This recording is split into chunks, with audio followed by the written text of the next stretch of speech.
और सुंदर कनेर के पुष्पों से मां सती आज बाबा का जटा का श्रृंगार कर रही है, सुंदर चंद्र का श्रृंगार कर रही हैं, कर्ण का श्रृंगार कर रही हैं, गले का श्रृंगार कर रही हैं। श्रृंगार करते करते जब बाबा के हृदय स्थल पर एक कनेर का पुष्प स्पर्श किया तब शिव जी का नेत्र खुल गया। शिव का एक कनेर का पुष्प जब हृदय को स्पर्श किया नेत्र खुले।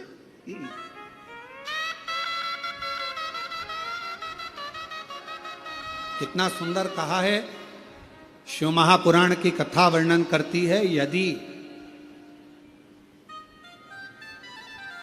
किसी भी अष्टमी तिथि को 12 महीने में शुक्ल पक्ष कृष्ण पक्ष की अष्टमी तिथि पड़ती है, यदि किसी भी अष्टमी तिथि को अगर किसी ने नियम बनाया 5 अष्टमी का, 8 अष्टमी का, 7 अष्टमी का, एक कनेर का पुष्प शिवजी के शिवलिंग को समर्पित करना, अशोक सुंदरी के स्पर्श करना, और जो जलाधारी होती है, जैसे ये शिवलिंग है, ये जलाधारी है, तो पहले शिवलिंग पर स्पर्श, फिर अशोक सुंदरी का स्पर्श, फिर जलाधारी पर कनेर का पुष्प शिव जी की ओर मुख कर कर, अर्थात जैसे मानो ये कनेर का पुष्प है तो ऐसा शिवलिंग का स्पर्श करते हुए जलाधारी पर जो समर्पित करता है, भगवान शंकर उसके मन की कामना को पूर्ण जरूर करते हैं। एक कनेर का पुष्प मां श्रृंगार कर रही है, कनेर के पुष्प से माता सती श्रृंगार कर रही है। पहले जटा का श्रृंगार किया, बड़ा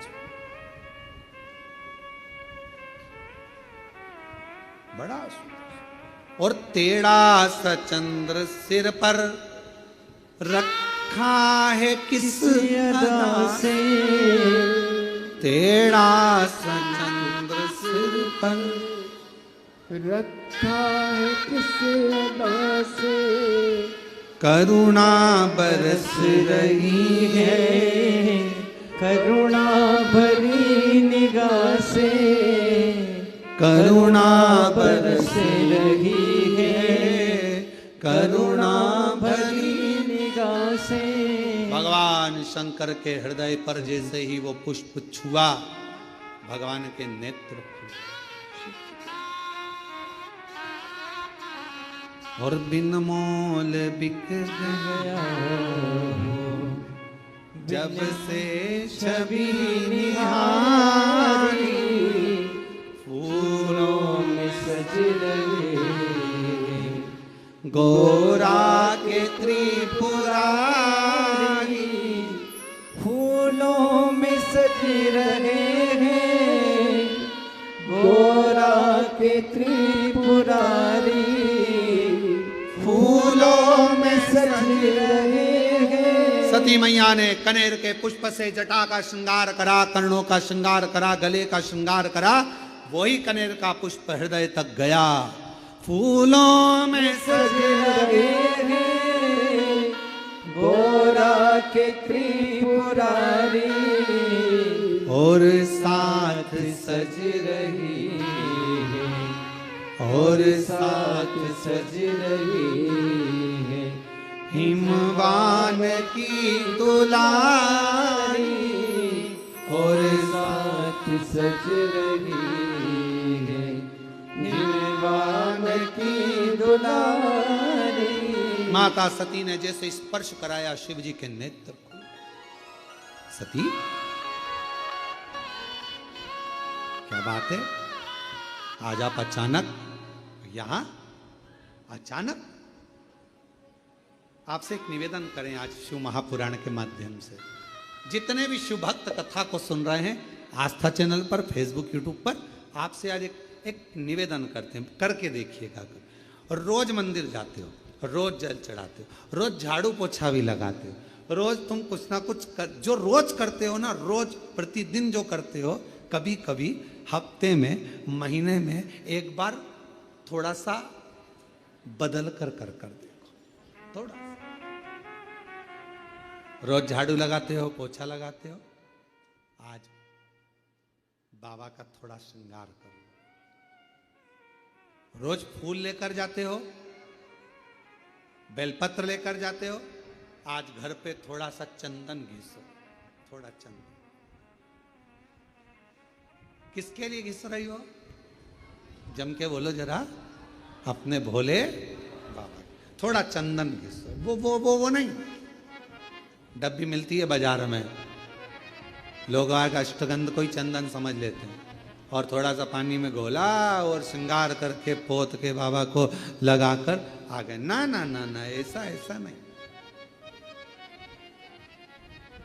थोड़ा 2 बूंद पानी डालकर थोड़ा सा फिर चंदन को धीरे धीरे घिस रहे हो।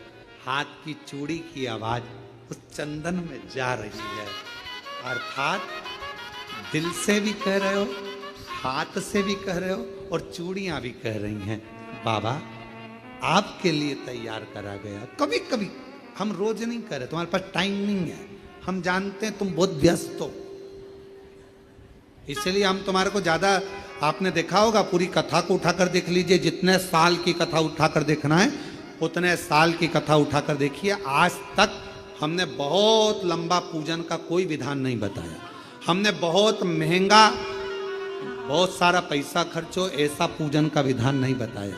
हमने प्रयास करा, तुम्हारे घर का लोटा और तुम्हारे घर का पानी और शंकर जी पे चढ़ गया और तुम निहाल हो गए, बस इतना ही बताया।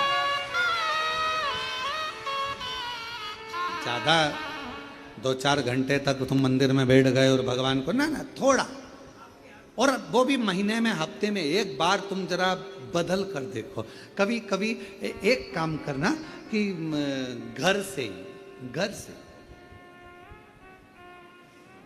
एक पुष्प में थोड़ा इत्र लगा कर ले जाना, और इत्र ले जाकर बाबा के उस पंखड़ियों को बाबा के ऊपर बिखेरना, श्रृंगार करना, इत्र, कभी कुछ बदल कर, कभी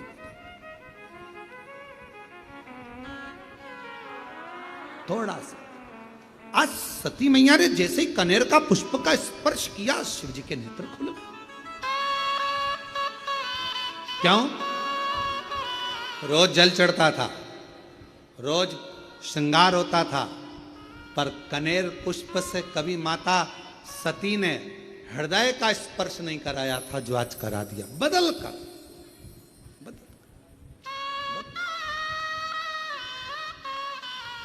शिव जी के सती, मांगो तुम्हें क्या चाहिए? सती जी ने कहा, बहुत विचित्र कथा है, थोड़ा ध्यान देना, ये कथा अभी तक इस पवित्र व्यासपीठ पर नहीं आई थी।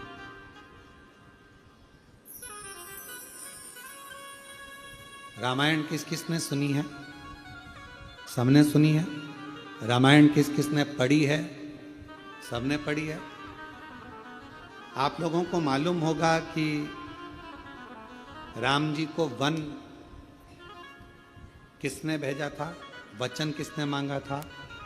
माता कैकेयी ने। किसने मांगा था? परेशान नहीं आ रहा अंदर। माता कैकेयी। अब जरा विचार करिएगा कि माता कैकेयी राम जी से कितना प्रेम करती थी, कितना स्नेह करती थी। पर माता कैकेयी ने राम जी को वन क्यों भेजा? क्योंकि अगर राम वन नहीं जाते तो फिर इतने असुरों का संहार नहीं होता, पृथ्वी का कल्याण नहीं होता, और हमारे सनातन धर्म में फिर राम राज्य की स्थापना नहीं होती। सती माता, जैसे कैकेयी माँ केकई स्वयं अपयस का पिटारा अपने माथे पर ले लेती हैं और राम जी को वन भेज देती हैं। उसी तरह माँ सती, शिव जी कह रहे हैं मांगो तुम्हें क्या चाहिए। सती माता कहती हैं प्रभु बहुत बड़ी चीज मांग रही हूं आपसे, शायद किसी ने नहीं मांगा होगा जो मैं मांग, और मेरा विश्वास कहता है जो मैं मांग रही हूं वो जगत की प्रत्येक नारी खुद मांगती है। जो मैंने मांगा है आपसे, क्या स्वामी अखंड सौभाग्यवती हो कर इस संसार से जाना चाहती, अखंड सौभाग्यवती हो कर,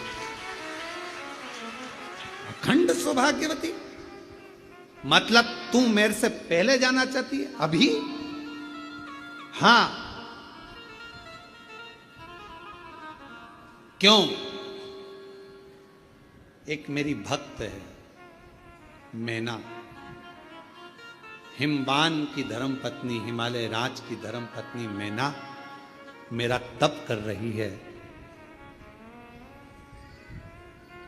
मेरी साधना कर रही है, और मेरे को उसने मुझे मांगा है कि तुम मेरे घर में पुत्री बनकर आ। शिवजी कहते हैं तो उसको तेरे जैसी कोई बेटी दे दे। मैना नहीं मान रही।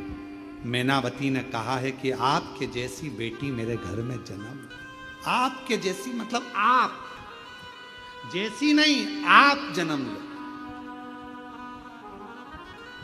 शंकर भगवान ने कहा कि मैं समझाता हूं मैनावती को, तुम रुको यहां। शिवजी ने जाकर मैनावती के सामने प्रकट होकर कहा, आपने सती से क्या मांगा है मैना? मैना कहती हैं कि सती को मैं अपनी पुत्री बनाना चाहती हूं। मैना आपको मालूम है, सती अगर पुत्री बनकर आएगी तो उसको सती का स्वरूप छोड़ना पड़ेगा, देह त्यागना पड़ेगा। आपको मालूम है? मैना हाथ जोड़कर कहती है मेरा तो बस वचन ही यही है, मैंने सती से मांगा यही है मां से कि मेरे घर में बेटी बनकर आ जाए, पुत्री।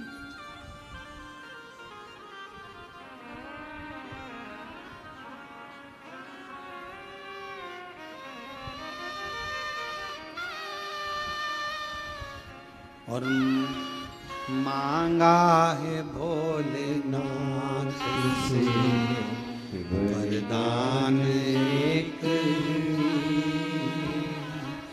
मांगा है भोलेनाथ से वरदान एक ही, तेरी कृपा बनी रहे जब तक है जिंदगी, तेरी दया बनी रहे जब तक है जिंदगी, मांगा है भोलेनाथ से वरदान एक ही, मांगा है भोलेनाथ से वरदान एक ही, तेरी कृपा बनी रहे जब तक है जिंदगी, तेरी कृपा बनी रहे जब तक है जिंदगी, मांगा है भोलेनाथ से वरदान एक ही, मांगा है भोलेनाथ से वरदान एक ही। जिस पर तुम्हारा हाथ था वो पार हो गया, जिस पर तुम्हारा हाथ था वो पार हो गया, जो भी शरण में आ उद्धार हो गया। जो भी शरण में आ गया उद्धार हो गया।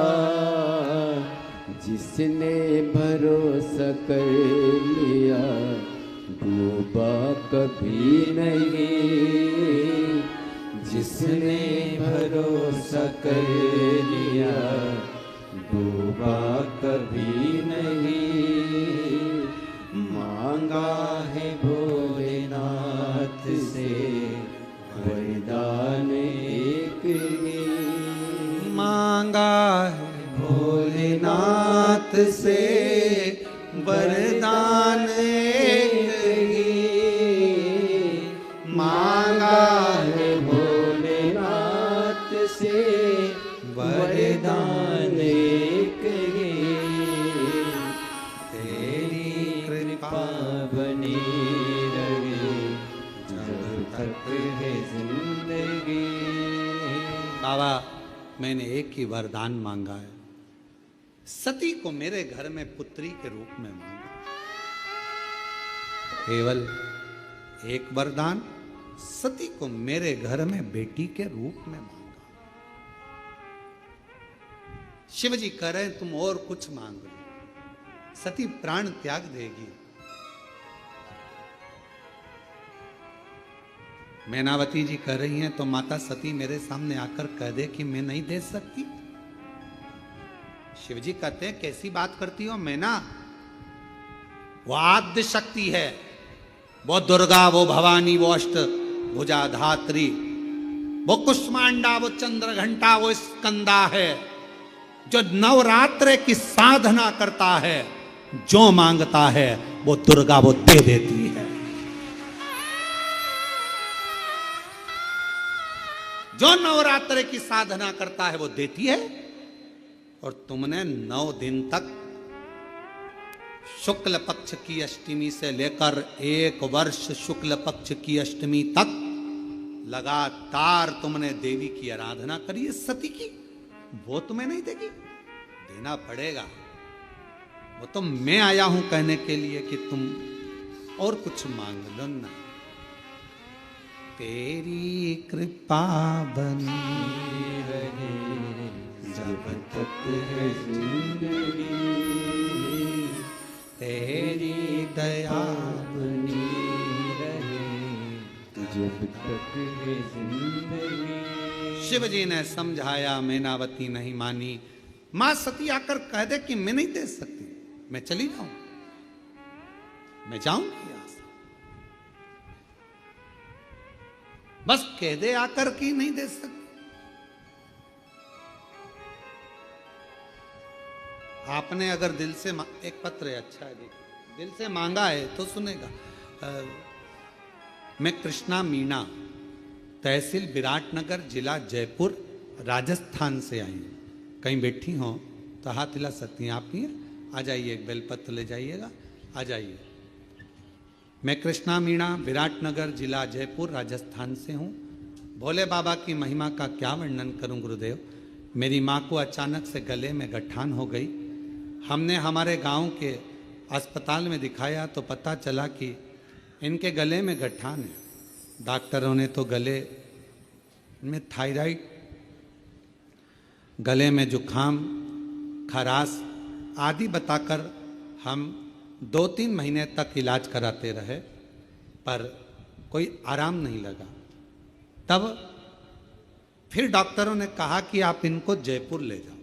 हम जयपुर लेकर गए तो डॉक्टर ने बताया कि इनका ऑपरेशन करना पड़ेगा। हम बहुत घबरा गए, क्योंकि 2 जून 2018 को भी इसी तरह हमारे पिताजी के गले में गठान हो गई थी और वो आखिरी में गठान हो गई थी और पिताजी की जान चली गई थी उसी गठान से। आज मम्मी को भी यही हो गया। जयपुर में मेरा भाई नीट की तैयारी कर रहा है। हम अस्पताल लेकर गए। 14 मई 2025 को ऑपरेशन होना था। डॉक्टर ने कहा ये गठान ठीक नहीं, जानकर दुख हो रहा था। ऑपरेशन की तारीख 14 मई 2025 निकला। तभी हॉस्पिटल की एक बहन ने कहा, क्या इनको एक बार आपने शिवजी पे चढ़ा हुआ जल दिया है क्या? कभी इनको बेलपत्र दिया है क्या? तो कहा नहीं दिया। तो कहा ऑपरेशन कराने से पहले वो बहन जी बोली, एक बार शंकर का चढ़ा हुआ जल दो, शिवजी के मंदिर जाओ। हॉस्पिटल के पास में शिवजी का मंदिर था। ऑपरेशन की तारीख थी 14 मई। हम 13 मई को बाबा को जल चढ़ाकर शाम को लेकर आए और बाबा को जल चढ़ाया हुआ अपनी माँ को दिया। एक बेलपत्र तकिए के नीचे रख दिया। गुरुदेव डॉक्टर देखे नहीं, उसके पहले हमने अपनी माता को जल दे दिया। 14 मई को माँ को ऑपरेशन थिएटर में लेकर चले गए और ले जाने के बाद वहाँ पर जांच प्रारंभ हुई। जैसे ही जांच प्रारंभ हुई तो डॉक्टर ने कहा कि गजब का खेल हुआ है, ऑपरेशन की जरूरत नहीं है, गठान पूरी गल चुकी है और इनको आप ले जा सकते हो। गुरुदेव 108 बार श्री शिवाय नमस्तुभ्यम का जाप, शिवजी पे चली चढ़ा हुआ जल और बाबा का एक बेलपत्र क्या कमाल कर गया। आज बाबा की कृपा से डॉक्टर ने भी थपथपाकर पीठ पर हाथ थपथपाकर कहा, माँ ना जाने कौन सा चमत्कार हुआ कि तेरी गठान पूरी ठीक हो गई। ये आश्चर्य है। शिव शिव है, शंकर शंकर है, शंभु शंभु। मम्मी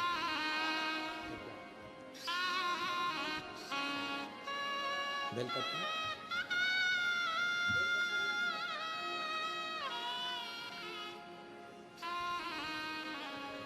एक बच्चा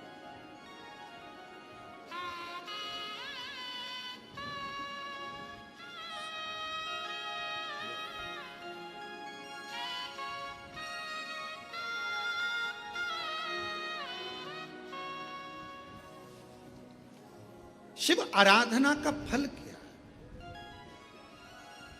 क्या एक रात्रि में बाबा कृपा, आपका विश्वास, आपका भरोसा, आपकी क्यों ना?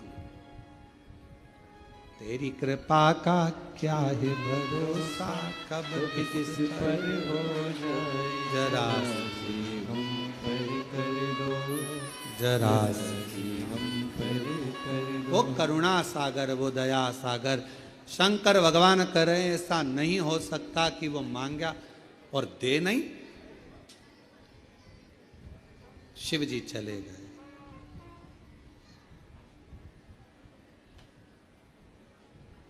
शंकर भगवान चले गए। सती माता बैठी थी, भगवान शिव को निहार रही थी। शंकर भगवान ने देखा मां सती को तो कहा, सती क्या चाहती हो? सती कहती हैं, बाबा बस जो मैना ने मांगा है, जो मैनावती ने मांगा है, वो तो मुझे देना ही पड़ेगा, देना। सती तुमको मालूम है तुम्हारे शरीर छूट जाएगा, तुमको मालूम है ये शरीर तुम्हारा छूट जाएगा। सती कहती हैं, अगर अपने भक्त को कुछ देना है तो कुछ तो छोड़ना पड़ेगा, कुछ तो छोड़ना पड़ेगा।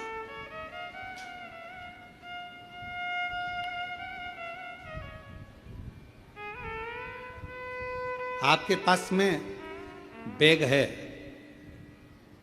किसी को दोगे तो ही तो बैग जाएगा, नहीं तो बैग तो अपने हाथ में। अपने पास का छूटेगा तब किसी को मिलेगा। सती मां कह रही हैं, मैं अपने शरीर को छोड़ने को तैयार हूं, बस आप मेरा साथ दे दो, आप मेरा साथ दे दो। शिव जी ने पूछा, क्या साथ? सती जी कहती हैं, मैं ये शरीर छोड़ूंगी तब मैनावती के घर में पुत्री के रूप में पार्वती बनकर आऊंगी। मेरा शरीर मुझे छोड़ना है, आप मेरा साथ दो। आप मेरा साथ। शिव जी कहते हैं सती तेरे शरीर छोड़ने में मेरा साथ? हां, मेरी इच्छा यही है, मेरी इच्छा।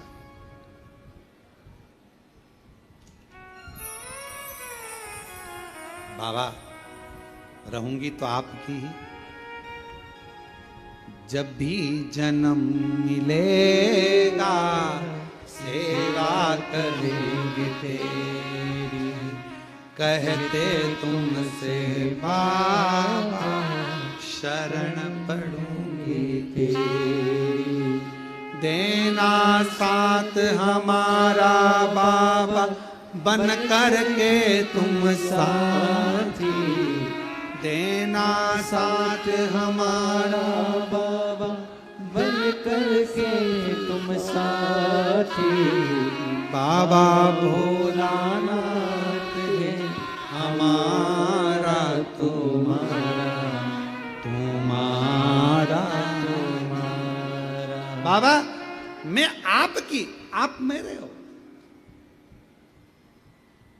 मेरा जितना जन्म होगा सब आपका, आप साथ दीजिए शरीर छोड़ने में, शरीर छोड़ने।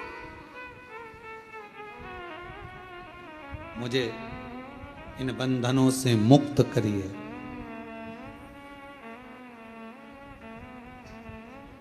आज अगर आपकी ये सती जाएगी,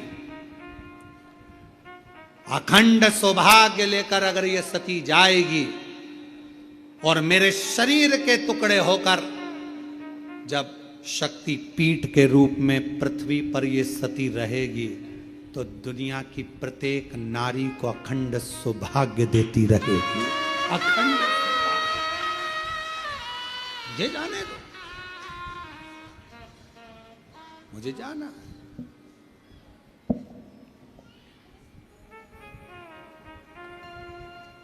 और कहते हैं ना,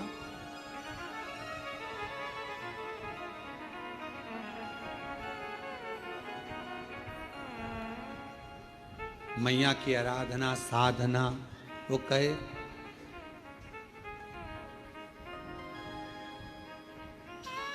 जब मां देने पर आ जाती है तो अपने पास कुछ भी नहीं रखती है। जब मां देने पर आ जाती है अपने पास कुछ भी नहीं रखती है।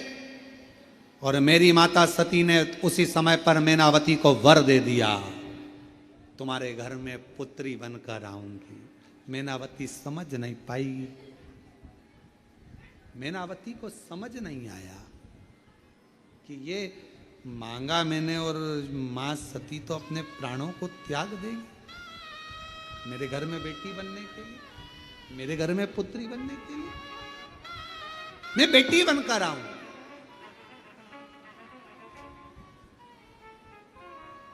और एक छोटा सा स्वरूप बनकर वो पार्वती के रूप में उनके घर में आई। कितना बड़ा लीला रची है। देवादिदेव महादेव ने कथा सुनाने लगे, कथा सुनाने कर लेकर आ रहे थे और परीक्षा ले ली, सती का त्याग कर दिया। ये शिव जी की सारी लीला है, शंकर भगवान की पूरी लीला। और ये शिव जी की लीला है जो तुम यहां बैठकर कथा सुन रहे हो। तुम्हें कुछ देना होगा तो बुलाया।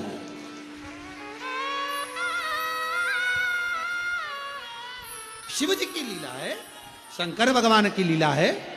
शिव जी ने लीला रची माता सती के लिए और आखिरी में दक्ष प्रजापति के यज्ञ में सती माता जी पहुंच गईं। कितना समझाया दधीची ऋषि ने दक्ष प्रजापति को, कितना समझाया पर मानने को तैयार नहीं। भगवान शंकर का पवित्र चरित्र कह रहा है, शिव महापुराण की कथा कह रही है। भगवान देवादिदेव महादेव का पवित्र चरित्र कह रहा है कि एक देवराज नाम का ब्राह्मण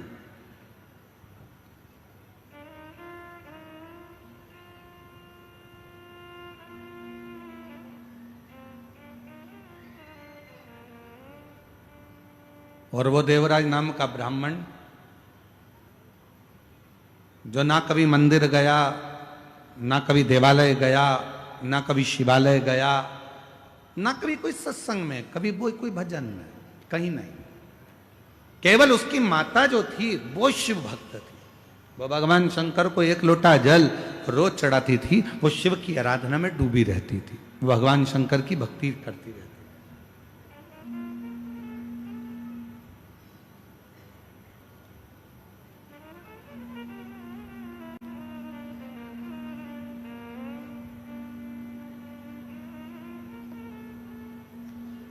भगवान देवादिदेव महादेव की आराधना में वो लगी रहती थी। देवराज नामक का ब्राह्मण, जिसका परिवार अच्छा था, घर में सब कुछ था, पत्नी भी अच्छी थी, बच्चे भी अच्छे थे, सारा परिवार ठीक था, बस एक काम गलत कर बैठा, एक पर स्त्री के संपर्क में आ गया।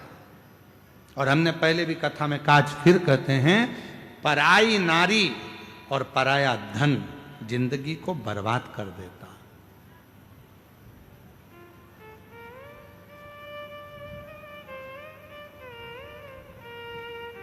घर में धर्म पत्नी है, उसका सम्मान करो, इज्जत करो, अच्छी वाणी में उसको आदर के वचन बोलो। घर में बच्चे हैं, उनको संभालो, आदर के वचन बोलो, सम्मान करो, सत्कार करो उसका। दूसरी नारी को आप इतना आदर देते हो, इतना प्रेम से बोलते हो, इतना स्नेह से बोलते हो, उतना ही प्रेम और स्नेह से घर की नारी से बोल लो ना, तो तुम्हारे लिए घी की चुपड़ी हुई रोटी रोज लाके धर दे। इतने प्रेम से, ना जाने पर वो वाणी कहां चली जाती, वो आदर के शब्द कहां चले जाते हैं, वो सम्मान के शब्द कहां चले जाते हैं, वो आदर के व्याख्यान कहां चले जाते हैं।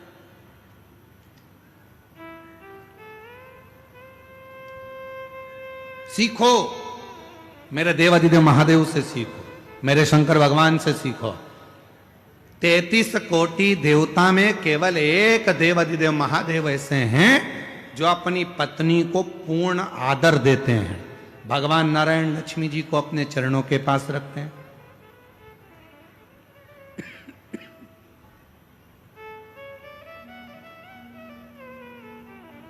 ब्रह्मदेव माता ब्रह्माणी को अपने करीब में रखते हैं।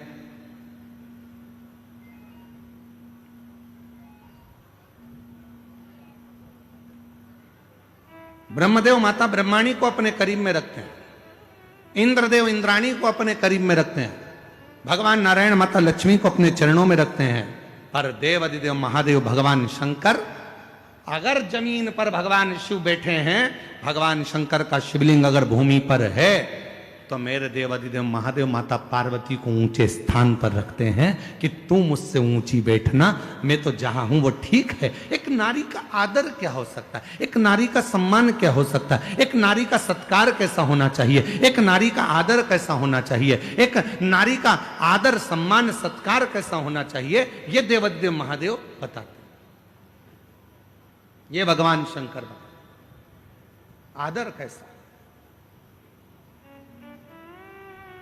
लोग कहते हैं कि सबसे ज्यादा प्रेम इन देवता ने करा, कोई कहता है कि भगवान ने इन देवता ने प्रेम करा, कोई कहते हैं उन देवता ने प्रेम करा। पर कभी कभी अंदाजा लगाकर बैठिएगा, शिव जैसा प्रेम कोई नहीं कर सकता,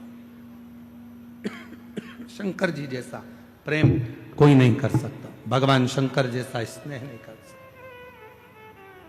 कौन देवता होगा जिनकी धर्म पत्नी अपने प्राणों को त्याग दी और माता सती को कंधे पर रखकर, माता सती को कंधे पर धारण कर कर भगवान शंकर ने तांडव मचाना, भगवान शिव ने तांडव मचाना प्रारंभ करा।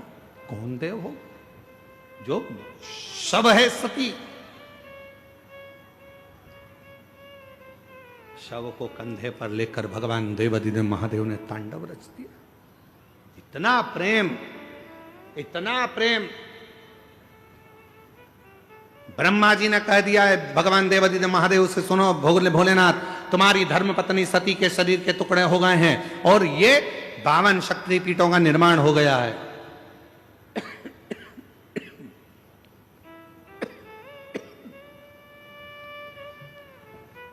माता शक्ति के, सती के शरीर के टुकड़े हो गए और ये शक्तिपीठों का निर्माण हो गया है। देवाधिदेव महादेव, अब तुम्हारी धर्म पत्नी सती जा चुकी है।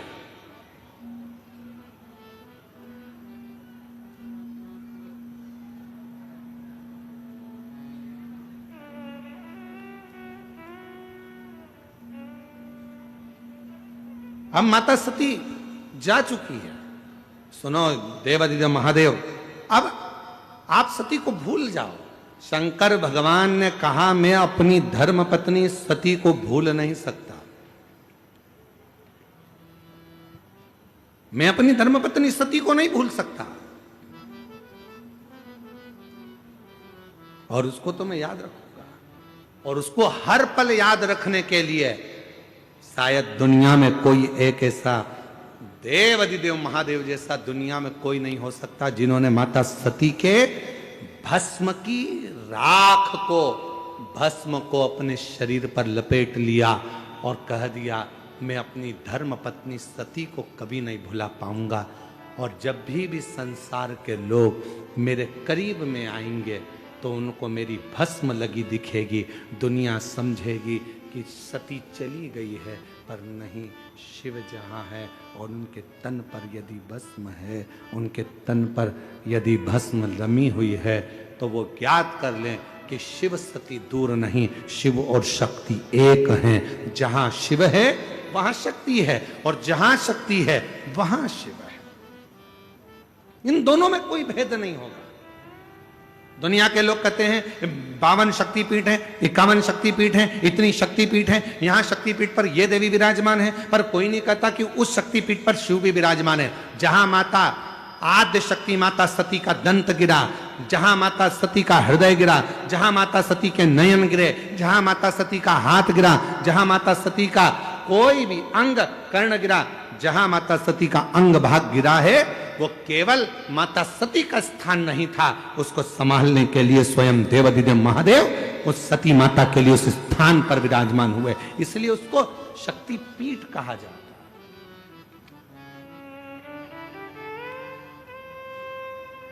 शक्ति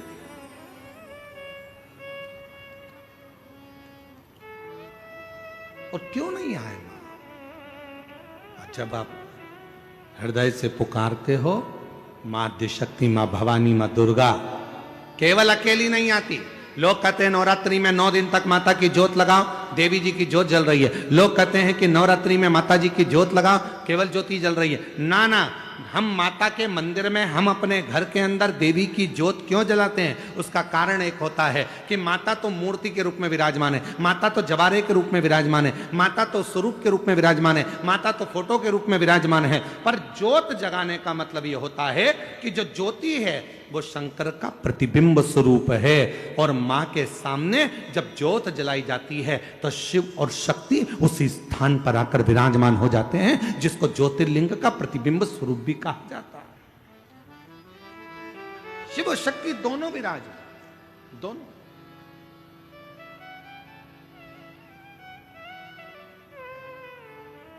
इसलिए शायद दुष्टों का संहार करने के लिए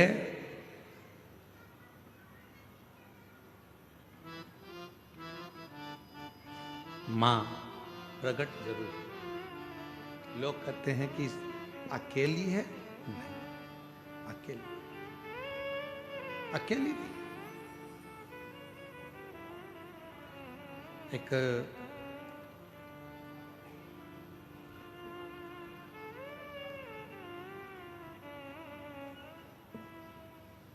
आप लोगों के स्मरण में है कि नहीं हमको नहीं मालूम, पर 2 माता ऐसी है, 2 जगत जननी ऐसी है कि दुनिया का कोई भी व्यक्ति कितना भी टोना कर दे, चाहे दुनिया का कोई भी व्यक्ति कितनी भी विद्या कर दे, चाहे दुनिया का कोई भी तांत्रिक, कोई विद्या करने वाला तुम्हारे ऊपर कितनी भी विद्या कर दे, 2 देवी ऐसी है जो उस टोना को, उस विद्या को पलट देती है। और ये हम नहीं कह रहे हैं, देवी भागवत कह रही है। देवी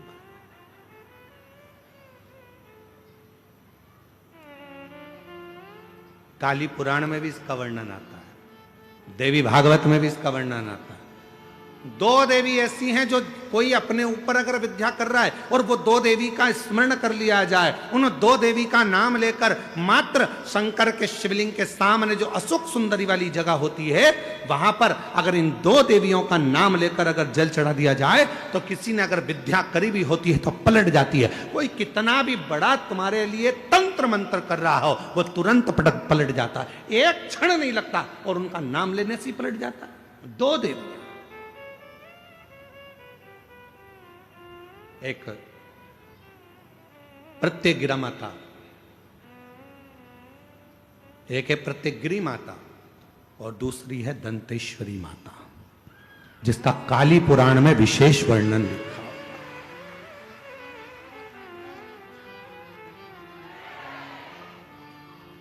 जिसका देवी भागवत में वर्णन आता है। और महाराज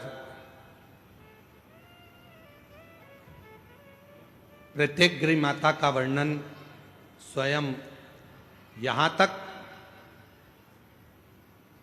प्रत्यगिरा माता का वर्णन यहां तक अथर्व वेद में भी प्रत्यगिरी माता का वर्णन और दंतेश्वरी माता का स्मरण यहां तक अथर्व वेद में भी वर्णित किया गया प्रत्यगिरी माता का। काली पुराण में तो है, देवी भागवत में भी है। ये जो दो देवियां हैं, एक प्रत्यगिरी माता और दूसरी, जम के बोलो दंतेश्वरी माता। ये दो माता ऐसी हैं, अगर भगवान शंकर का ये शिवलिंग है, ये जलाधारी है, माता पार्वती जी का हस्तकमल, और यहां सामने एक मोटी सी लाइन होती है अशोक सुंदरी का स्थान, इधर गणेश जी, इधर कार्तिकेय जी। जब हम दक्षिण में खड़े होकर, उत्तर में मुख कर कर यहां खड़े होकर जब हम शिवलिंग पर जल चढ़ाते हैं और अपने जल के पात्र को थोड़ा सा आगे बढ़ाकर हम इस स्थान पर, अशोक सुंदरी के स्थान पर, इस यहां खड़े होकर जल चढ़ाते समय इस स्थान पर अपने पानी के लोटे को आगे बढ़ाते हैं और जल को यहां गिराते हैं। प्रत्यगिरी माता का नाम लेकर या मां दंतेश्वरी का नाम लेकर जब हम चढ़ाते हैं, आज दिन भर में अगर कोई ने भी हमारे ऊपर विद्या करी होती है, वो 2 मिनट के अंदर वो कटकर गिर जाती है और कोई असर नहीं हो पाता। दो मां, एक मां दंतेश्वरी, एक प्रत्यगिरी। कौन है ये प्रत्यगिरी माता? तो शिव महापुराण में बड़ा सुंदर वर्णन आया कि जब हिरण्यकशिपु ने बहुत तप करा, बहुत तप,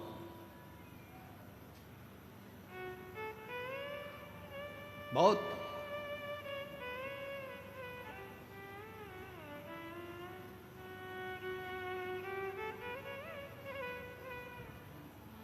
मेरा निवेदन है आस्था चैनल वालों से, कथा लाइव चल रही है, उनसे हम निवेदन करेंगे कि आपके पास में दंतेश्वरी माता का फोटो हो तो आस्था चैनल वाले अवश्य दिखाते रहें बीच बीच में जहाँ कथा चल रही है।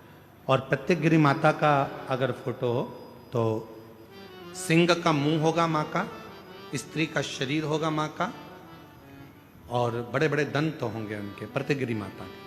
अगर वो भी चित्र हो तो अवश्य जहाँ कथा चल रही है तो लोगों को मालूम पड़े कि प्रत्यगिरी माता कौन सी है, दंतेश्वरी माता कौन सी है, उनका स्वरूप का दर्शन अवश्य करा।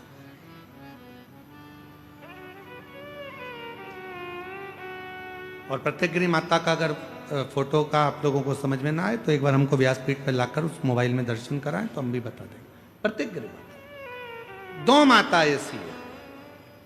काली पुराण के अंतर्गत, देवी भागवत के अंतर्गत, हमारे वेदों के अंतर्गत दो माताओं का क्रम बड़ा विचित्र। तो हम अभी जो कथा को प्रारंभ कर रहे हैं तो प्रत्यगिरी से प्रारंभ कर रहे हैं और इसको लेकर जाएंगे दंतेश्वरी माता तक। मां दंतेश्वरी महाराज,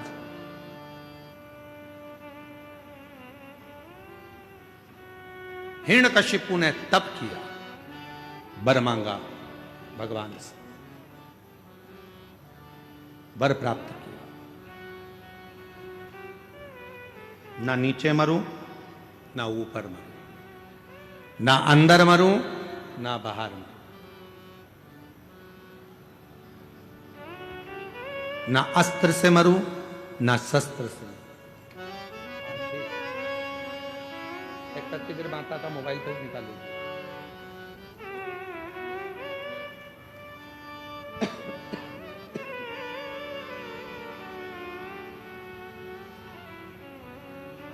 ना अस्त्र से मरूं, ना शस्त्र से मरूं, ना दिन में मरूं, ना रात में मरूं,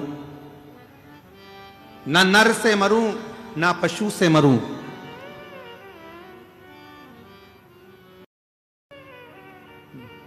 ना ही 12 महीने में मरूं। ये हिरण्यकशिपु ने वर मांगा, वर दिया, तथास्तु, ठीक है। और वो वर मिल गया। हिरण्यकशिपु बड़े बहुत प्रबल हो गए। ऐसा वर प्राप्त हो गया कि अब मेरे प्राण नहीं छूटेंगे। ऐसा वर मिल गया मुझको कि अब मैं मरूंगा नहीं। खूब खूब उत्पात हिरण्यकशिपु ने मचाया। घर आया तो पता चला कि मेरी धर्म पत्नी के गर्भ से एक बेटे ने जन्म लिया है जिसका नाम प्रहलाद है, जिसका नाम प्रहलाद का जन्म। हाँ, और वो भी देवऋषि नारद के घर में कुटिया में हुआ है प्रहलाद।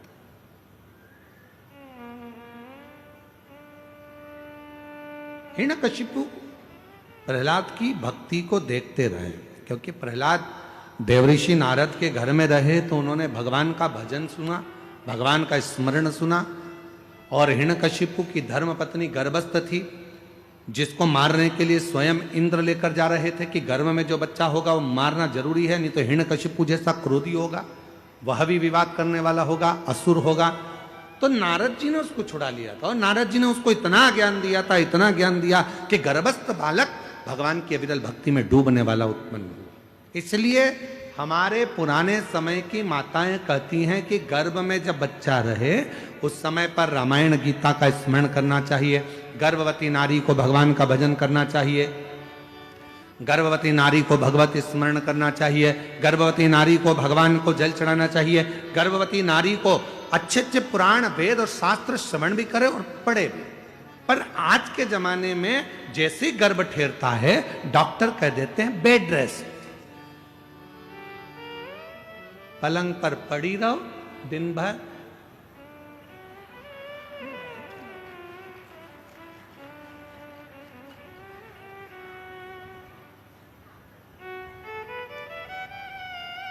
कितनी गर्भवती माताएं हैं?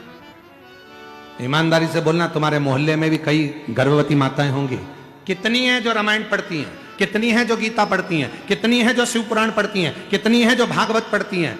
बहुत ना के बराबर कोई माताएं होंगी जो गर्भ अवस्था में भगवान का भजन करती होंगी, गीता रामायण पढ़ती होंगी। बेड रेस्ट का बोल दिया जाए तो माताएं अपना मोबाइल लेकर दिन भर, मम्मी उठ नहीं सकती क्योंकि डॉक्टर ने बेड रेस्ट बोला है, तो मम्मी भी बेचारी क्या बोले, सास तो हमेशा बुरी होती है बेचारी, बोल के भी बुरी होना। तो इससे अच्छा है बेटा जैसा डॉक्टर ने बोला वैसा कर ले। पर हमारे डॉक्टर तो पूर्व समय में कहते थे बेटा खूब काम करो। जैसे एक विदेश में एक संत घूमने गए तो वहां उन्होंने देखा 2 तरह का हॉस्पिटल था। इधर लिखा था कि ऑपरेशन से बच्चे होते हैं और इधर लिखा था नॉर्मल डिलीवरी होती है। अब डॉक्टर को, संत को लगा बताओ गजब का हॉस्पिटल है, एक ही हॉस्पिटल में 2 जगह लिखा है, इधर ऑपरेशन से होते हैं, इधर लिखा है कि नॉर्मल डिलीवरी होती है। तो संत ने पूछा क्यों भैया, ये ऑपरेशन से बच्चा होता है, इसका कितना पैसा लगता है? तो उन्होंने कहा इसके लगभग 5 लाख रुपए लगते हैं। अच्छा, और जो ये नॉर्मल डिलीवरी होती है इसका? तो कहा इसके लगभग 20 लाख रुपए लगते हैं।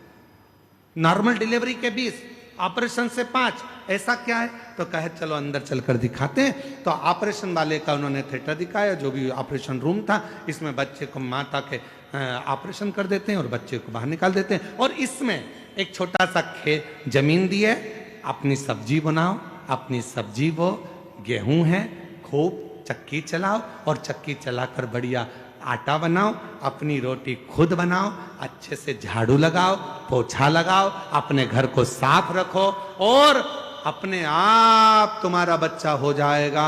हमको 20 लाख रुपए दो और अपने घर जाओ। ये 20 लाख। और यही बात जो विदेश में हॉस्पिटल बना है जिसमें 20 लाख रुपए लग रहे हैं और नॉर्मल डिलीवरी हो रही है, तो वही बात हमारे घर की बुजुर्ग माताएं कहती हैं, बेटा थोड़ा काम कर ले, जापा हो जाएगा, अच्छे से बच्चा हो जाएगा, थोड़ी मेहनत कर, थोड़ा परिश्रम कर। अरे मम्मी बेड रेस्ट,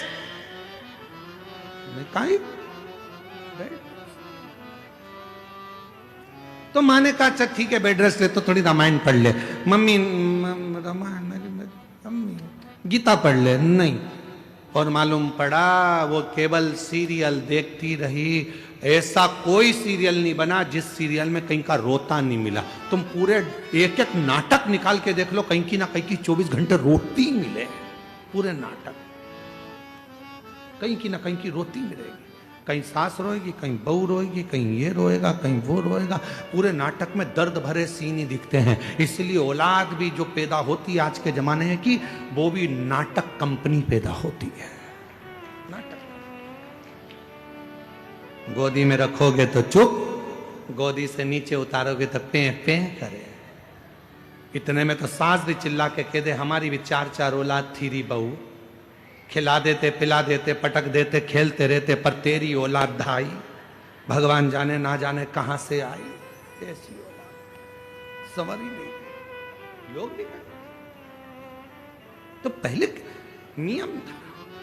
अब हिरण्यकशिपु की धर्म पत्नी को लेकर चले गए देव ऋषि नारद, और उन्होंने जो उपदेश दिया, हिरण्यकशिपु की पत्नी को समझाना प्रारंभ किया, ज्ञान उपदेश देना प्रारंभ करे और भगवान के भजन गाना जो प्रारंभ करे, तो गर्भ में जो बालक था जन्म लेते ही उसने आह्लाद किया, भगवान के नाम का वर्णन किया, तो उसका नाम प्रहलाद हो गया। प्रहलाद अब वो भी भगवत भजन में लग गया, वो भी भगवत स्मरण में लग गया, भक्ति में डूब गया।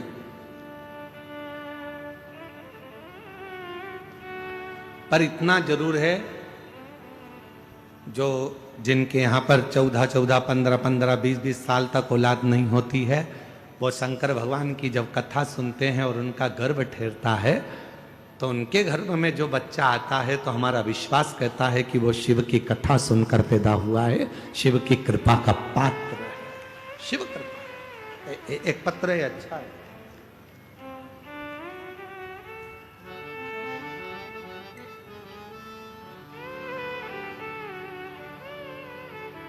गुरुजी, पंडित जी, मेरा नाम सपना नायक और मेरे पति का नाम कमलेश नायक।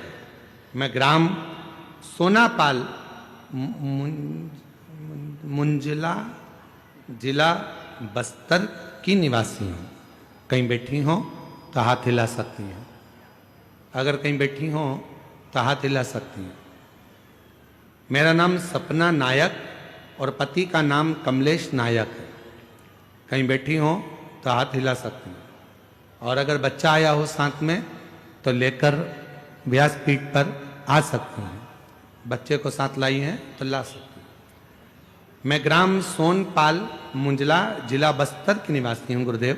एक लोटे जल का, आप लोग एलईडी पर पत्र पढ़ सकते हैं, पत्र चल रहा है एलईडी। एक लोटे जल की क्या बखान करूं, मेरे जीवन में एक नई रोशनी भर दिया। गुरुदेव, मेरी शादी को 14 वर्ष हो चुके थे, पर मुझे संतान सुख की प्राप्ति नहीं हुई। 14 वर्ष हो चुके थे पर मुझे संतान सुख की प्राप्ति नहीं हुई।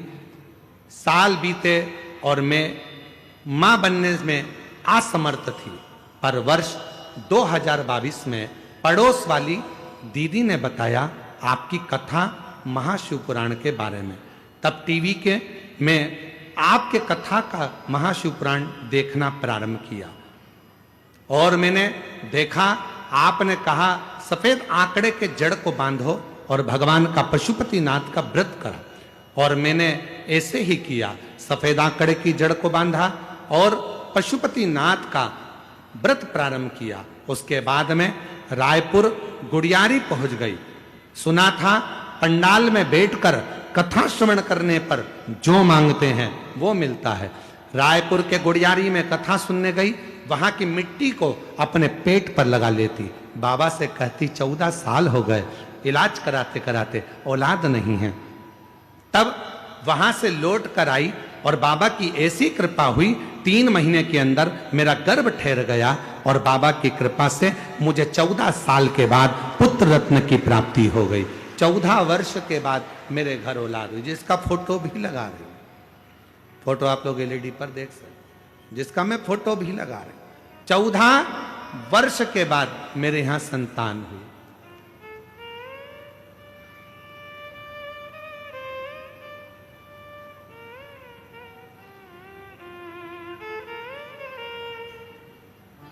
हमने उसका नाम भोला रखा है, शिव की कृपा से हुआ है, बाबा की करुणा से हुआ है। और तेरी कृपा का क्या है भरोसा, कब किस पर हो जाए, जरा सी हम पर कर दो, जरा सी हम पर कर दो। आप भी बोलो साथ में, जिस पर भी हो गई तेरी कृपा करुणा वो भव पार हुआ, बोलो बोलो बोलो, भव पार हुआ। पापी हो चाहे जितना उसका भी बाबा उद्धार हुआ, उद्धार हुआ।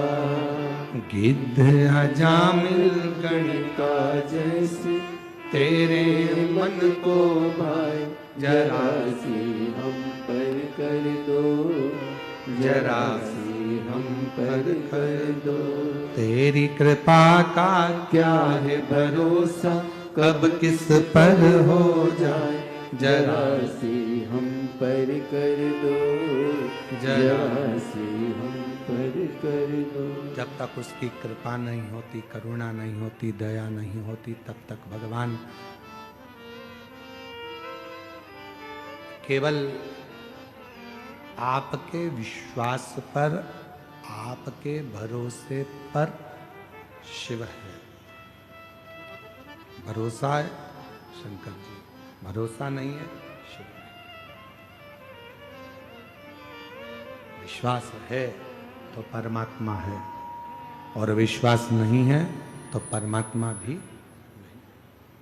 विश्वास है तो परमात्मा।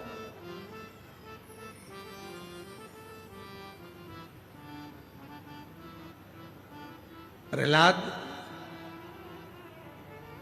बहुत भगवान की भक्ति करता, हिरण्यकशिपु उसको मारने का प्लान पर प्लान करता,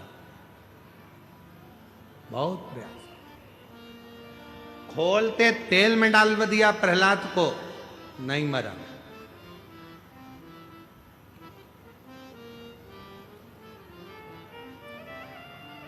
पहाड़ से नीचे पटकवा दिया, नहीं मरा, प्राण नहीं छोड़ा। अपनी बहन से कह दिया, क्या नाम था प्रहलाद की बुआ का? जम के बोलो, जम के। होलिका, होलिका नहीं था, नाम था डूंडा। क्या नाम था? डूंडा।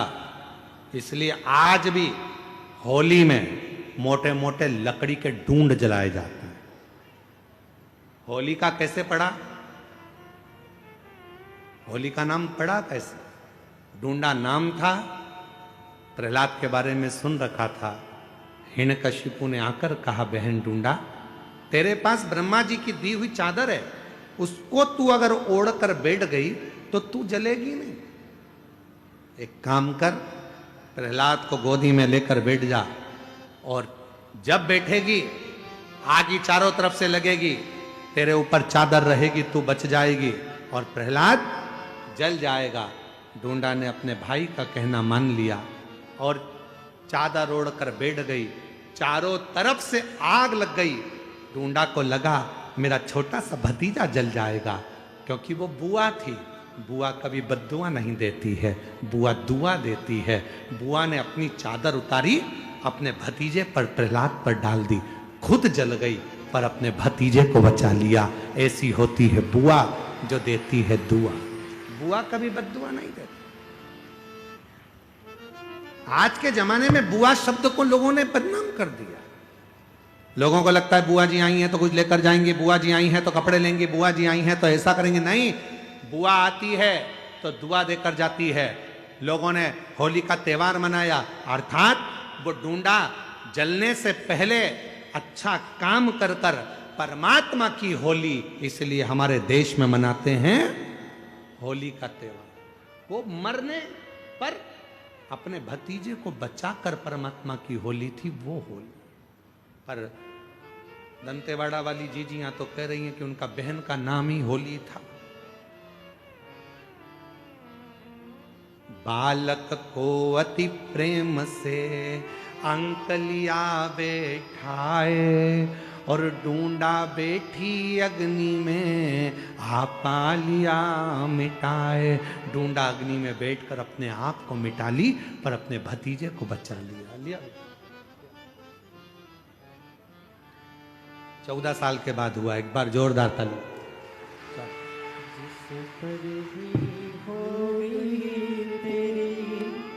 कृपा करुणा भव पार हुआ,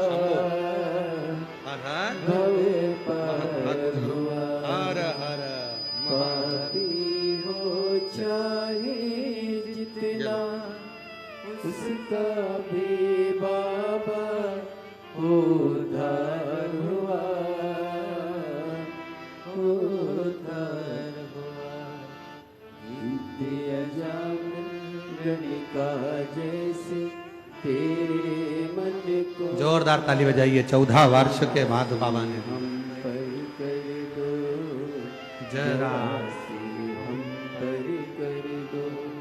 तेरी कृपा का क्या है भरोसा, कब किस पर हो जाए जरा सी हम पर कर दो, जरा सी हम पर कर दो। उससे प्रणाम, उसको नमन, उसको विनय कर। शिव कथा कर रही महाराज, अगर विश्वास है, जैसे उस बहन ने कहा हमारा भरोसा था, हम गए गुड़ियाली में कथा सुनने रायपुर में, वहां की मिट्टी को अपने गर्भ पर लगा लिए। 14 साल तक औलाद नहीं हुई। बाबा स्वीकार करना, आपसे भी निवेदन है। शिव महापुराण की कथा अगर दंतेवाड़ा में आई है, शिव महापुराण की कथा मां दंतेश्वरी की कृपा से हो रही है, शिव महापुराण की कथा गीतम की इस पवित्र भूमि पर यदि हो रही है, दिल से आकर बैठकर बाबा को अपने मन की भाव कहना, मेरा बाबा 3 महीने के अंदर मुराद पूर्ण जरूर करता है। स्वीकार जरूर कर, उससे कहो दिल से कि महादेव नमन चरणों में स्वीकार कीजिए, सबका किया है, मेरा भी उद्धार कीजिए, उद्धार कीजिए। आप भी बोलो साथ में, महादेव नमन चरणों में, बोलो बोलो, महादेव नमन चरणों में स्वीकार कीजिए, सबका किया है, मेरा भी उद्धार कीजिए, उद्धार कीजिए। है त्रिपुंडधारी, है त्रिशूलधारी, है त्रिपुंडधारी, है त्रिशूलधारी।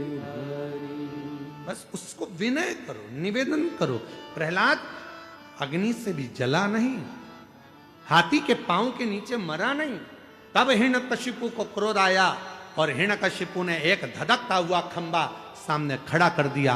अग्नि में तप रहा था वो खंबा कई समय से। हिरण्यकशिपु से पूछा हिरण्यकशिपु ने प्रहलाद से कि क्या इसमें तेरा भगवान है? हाँ, इसमें मेरा भगवान है।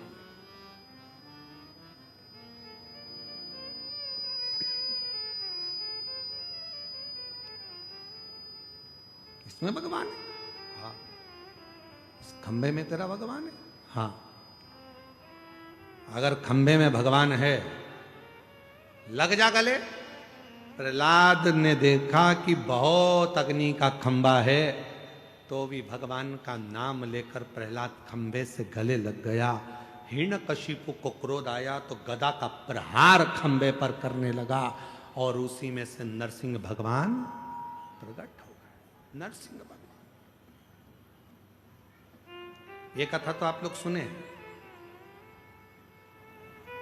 क्रोध आया नरसिंह भगवान को, हिरण्यकशिपु के उदर को फाड़ दिया, हाथों को निकाल लिया, गले में धारण कर लिया। क्रोध, इतना क्रोध था नरसिंह भगवान का। हिरण्यकशिपु के शरीर का जब रक्त भगवान नरसिंह के शरीर पर लगा तो उनका क्रोध और प्रबल हो गया। और रक्त मतलब जो भाग उसने ग्रहण करा था, जो भोजन उसने ग्रहण करा था, उसका जो एक बूंद अंश बनता है, वो रक्त उसके शरीर पर लगते से क्रोध आ गया। क्रोध। शिव पुराण कहती है महाराज,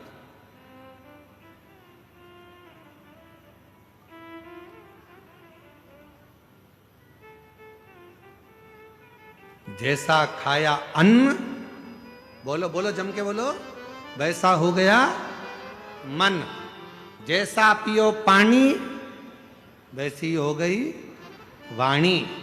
और जैसा पिया दूध, वैसा बन गया बुद्ध। बुद्धि कैसे बनी है? दूध से।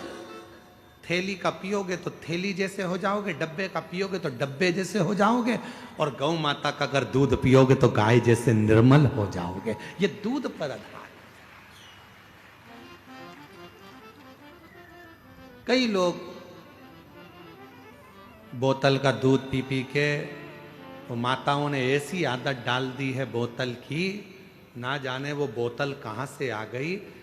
जन्म हुआ बच्चा, थोड़े दिनों तक तो माँ ने अपना स्तनपान कराया, और थोड़े दिन के बाद उसके हाथ में एक दूध की, अरे जम के बोलो, जम के जरा, बोतल पकड़ा दी। पहली बार ना जाने कौन से मुहूर्त में तुमने उसके हाथ में बोतल पकड़ाई थी। हाथ में आई दूध की बोतल, थोड़ा बड़ा हुआ तो स्कूल में आई पानी की बोतल, और बड़ा हुआ कॉलेज गया तो कोल्ड ड्रिंक की, बोलो बोलो बोलो बोलो जम के, कोल्ड ड्रिंक की बोतल। कोल्ड ड्रिंक की बोतल छूटी, फिर नहीं बोलूं तो अच्छा है। वैसे ही सीवर वाला महाराज बहुत बुरा है बोलने के मामले। और अब जब बोतल पकड़ ली तब गुरुजी के पास, गुरुजी गुरुजी इनकी बोतल छुड़ा दो। तो गुरुजी कहे उनकी मम्मी के पास जाओ जिन्होंने पकड़ाई थी, बचपन में पकड़ाई थी दूध की बोतल, उस दिन से ना जाने कौन से मुहूर्त में पकड़ी थी, और वो दूध की बोतल जब से पकड़ी तो आखिरी तक नहीं छूटी है। मेरा निवेदन है, पहले के बुजुर्ग चांदी की कटोरी होती थी, नी होती थी, तो तांबे की कटोरी में, कांसे की कटोरी में कांसे की चम्मच से, पीतल की कटोरी में पीतल की चम्मच से अपने बच्चों को धीरे धीरे दूध पिलाते तो उसमें वात्सल्यता होती थी। बोतल पकड़ाने से अच्छा है अपने बच्चे के मुख में राम राम कहकर, शिव नाम कहकर, कृष्ण नाम कहकर उसके मुख में थोड़ा थोड़ा दूध चम्मच से पिलाना प्रारंभ करो। हाथ में बोतल मत पकड़ाओ, आखिरी तक पकड़ लेगा, किसी मुहूर्त में पकड़ ली तो दिक्कत खड़ी हो जाएगी। बोतल से पीछा छो, बोतल से। एक नशा जो कई लोग करते हैं, मदिरा का नशा, दारू का नशा, शराब का नशा, एक नशा। लोग कहते हैं कि नशा करने वाला बर्बाद हो जाता है।